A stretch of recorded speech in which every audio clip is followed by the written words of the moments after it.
मेवात के फिरोजपुर झिरका खंड के रवा गांव में उस समय अचानक हड़कंप सा मच गया जब एक अपने रहने के लिए जंगल में झोंपड़ी तानने वाले गरीब परिवार के 4 लोगों को आसमानी बिजली ने अपनी चपेट में ले लिया।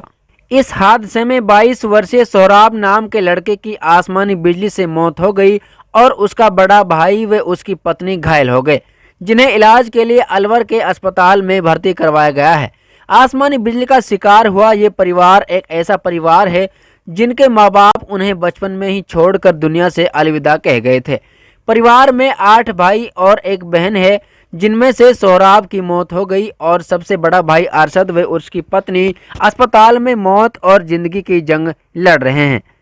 अरशद के भी 7 लड़कियां हैं। परिवार में अरशद ही एक ऐसा व्यक्ति है जो अपने बच्चों के साथ साथ अपने भाई बहनों की भी देखभाल करता है। वैसे अरशद के पास कोई ऐसा रोजगार का साधन भी नहीं है। मेहनत मजदूरी करके वह अपने परिवार का पेट पालता है, जो कि फिलहाल अस्पताल में भर्ती है। ऐसे में इस परिवार को बहुत ज़्यादा आर्थिक मदद की आवश्यकता है। हालांकि इस बेसहारा परिवार के लिए सहारा बनकर जमीयत उलेमा आगे आई है, जिन्होंने परिवार के लिए 5,000 रुपये नगद आर्थिक मदद के तौर पर दिए हैं और अस्पताल में भर्ती अरशद और उसकी पत्नी का पूरे इलाज का खर्चा उठाने के अलावा 1-2 महीने का परिवार का खर्चा चलाने की जिम्मेदारी भी ली है। देखिए रिपोर्ट। सर ये कल कोई 1-2 बजे का टाइम था, तो उस टाइम ये अपने रहने के लिए जैसे एक झोंपड़ी बनाते हैं, तो वो झोंपड़ी बनाने के लिए उसको मतलब ऊपर कर रहे थे, क्योंकि ये रहने के लिए इसकी इतना बजट नहीं था कि जो मकान बना सके। उसके वास्ते वो झोंपड़ी बना के उसमें रहने के लिए उसको कंप्लीट कर रहा था। एक भाई उधर था, एक भाई उधर था।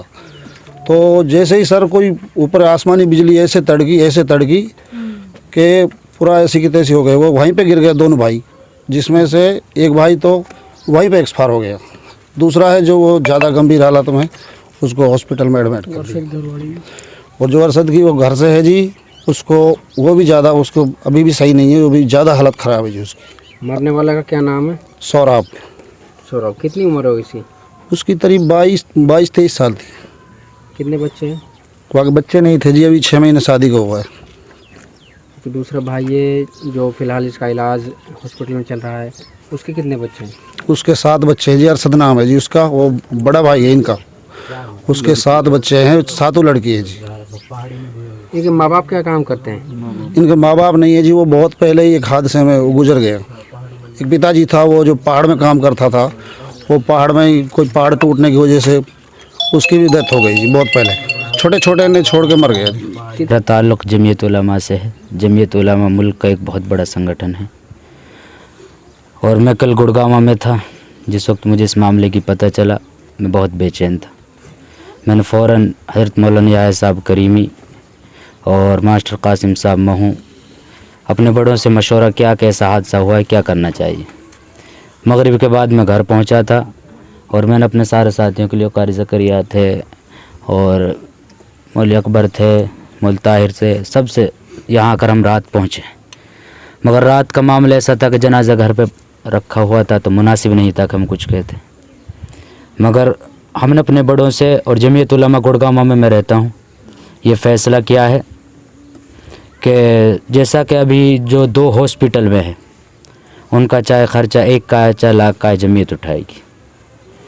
दूसरा मामला यह है कि क्योंकि बता रहे हैं कि उनका जो घर का मामला है उसी अरशद ही के ऊपर दारोमदार है और उनके अंदर एक डर भी है, बेचारा भी वो परेशान है। पता नहीं 1 महीने तक उनसे उठा ना जाए। 1 महीने का 2 महीने का उनका घर का खर्चा भी जमीयत उठाएगी। तीसरी बात यह है, अगर कहीं कोर्ट में कहीं भी कोई मामला आया और वकील की ज़रूरत पड़ी, उसको भी जमीयत उलमा गुड़गांव उठाएगी। चौथी बात यह है कि हरियाणा सरकार से जमीयत उलमा हरियाणा पुरज़ोर अपील करती है, क्योंकि इनके माँ बाप का साया बहुत पहले इनके सरों से उठ चुका है। छोटे छोटे बच्चे हैं, 8-7 बहन भाई हैं। अरशद हैं, उनके भी 7 बेटी ही बेटियां हैं। कि सरकार, इन किसान हैं, जंगल में काम कर रहा था, इनके लिए जल्द अज जल्द मुनासिब मुआवजा दे।